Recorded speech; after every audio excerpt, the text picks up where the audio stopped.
Су ғаламшарымыздағы ең қарапайым зат. Алайда, судың өзінде қаншама құпия жатыр. Ғалымдар оны әлі күнге дейін зерттеу үстінде.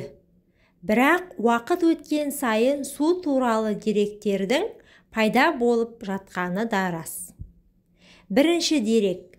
Ең таза су Финляндияда.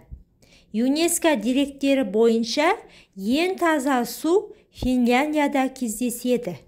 Зерттеу жұмысына жалпы есеппен алғанда 122 елдің табиғи суы алынған. Әлем бойынша қауіпсіз суға қолы жетпей отырған 1 миллиард халық бар. Екінші дерек, ыстық су мұзға тез айналады. Қандай су мұзға тез айналады? Ыстық немесе суық? Логикалық тұрғыдан суық су тез айналатын сияқты көрінеді. Себебі ыстық су алдымен суып барып қатуы қажет. Ал суық суға суудың қажеті жоқ.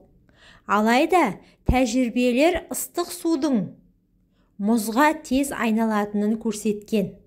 Суық суға қарағанда ыстық судың неліктен тез қататыны туралы әлі күнге дейін өз жауабын таппаған сұрақ күйінде қалып отыр.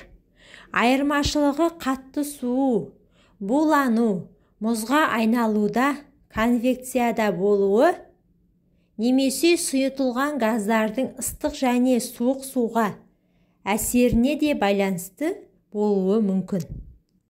Үшінші дерек, аса қатты суитындығы. Мектептегі физика сабағынан барлығымызда судың 0 градуста қатып, 100 градуста қайнайтынын жақсы білеміз. Алайда судың аса қатты суы деген бар. Мұндай қасиетке тек қоспасыз таза су ғана ие. Салқындатқанда су нүктесінен төмен температурада бұл су сұйық күйінде қалады. Бірақ қандай жағдайда болмасын, судың қату және қайнау температурасы болатынын ескерген жөн. Төртінші дерек, судың 3 күйі бар. Мектептен білетініміздей, судың 3 агрегаттық күйі бар. Сұйық, мұз, газ. Алайда ғалымдар сұйық судың 5 түрлі күйі, мұздың 14 түрлі күйі болатынын айтады. Бесінші дерек, су әйнек сияқты.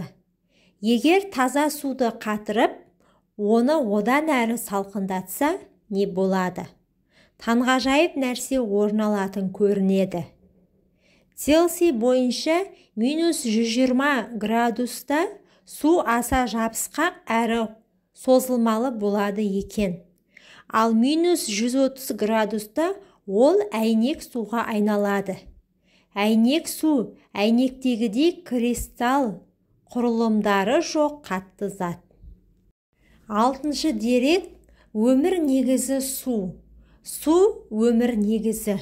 Жануарлар мен тірі жаратылыстың бәрі судан тұрады. Жануардың 75%, балықтың 75%, медузаның 99%, картоптың 76%, алманың 85%, қызанақтың 90%, қиярдың 95%, қарбыздың 96%. Тіпті адам ағзасының көп бөлігін судан тұрады. Жаңа туған сәби ағзасының 86% судан тұрса, егде тартқан адамдар ағзасының 50%-на дейінгі бөлігін су құрайды. Жетінші дерек, су ауру тасымалдаушы. Су тек өмір сыйлап қана қоймайды. Сонымен қатар өлімге де әкеліп соғады. Әлемде кездесетін аурулардың 85%-і су арқылы таралады. Бұл аурулардан жылына 25 миллион адам өмірмен қоштасады. Сегізінші дерек, адам сусыз күн көре алмайды. Адам дене массасының 2% суын жоғалтқан кезде оны шөл қысады. Егер ол 10%-на дейін көтерілсе, реакциялар басталады. 12%-ын жоғалтқан адам дәрігердің көмегінсіз есін жия алмайды. 20%-ын жоғалтқан жағдайда өмірден озады.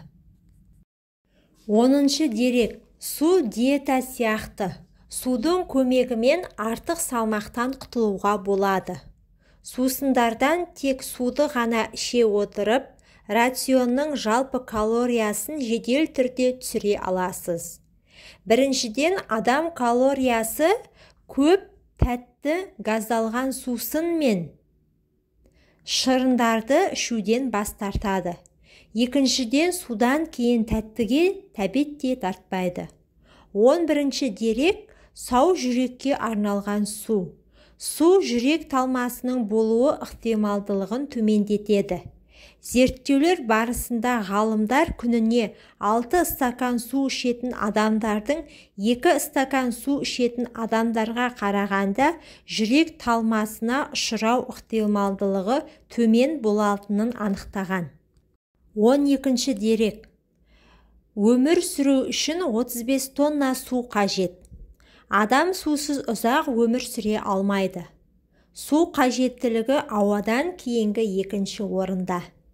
Адам тамақсыз 6 аптаға жуық, ал сусыз 5-7 тәулікте өмір сүре алады.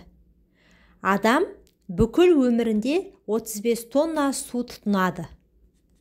13-ші дерек. Ең қымбат су. Су тегін немесе өте қымбат болуы мүмкін. Ең қымбат су Лос-Анджелесте сатылады. 14-ші дерек. Жанатын су бар. Ғаламшарымыздағы қауіпті су да кездеседі. Мысалы, Әзірбайжанда құрамында метаны көп су бар. Оған сіріңке жақындатсаң, ол жанып кетуі мүмкін. 15-ші дерек. Суда ақуыз бар. Теңіз суы қоректік субстанция. Теңіз суының 1 сантиметр кубында 1,5 грамм ақуыз бен басқа да нәрселер кездеседі. Назарларыңызға рахмет, пайдаларыңызға жарасын.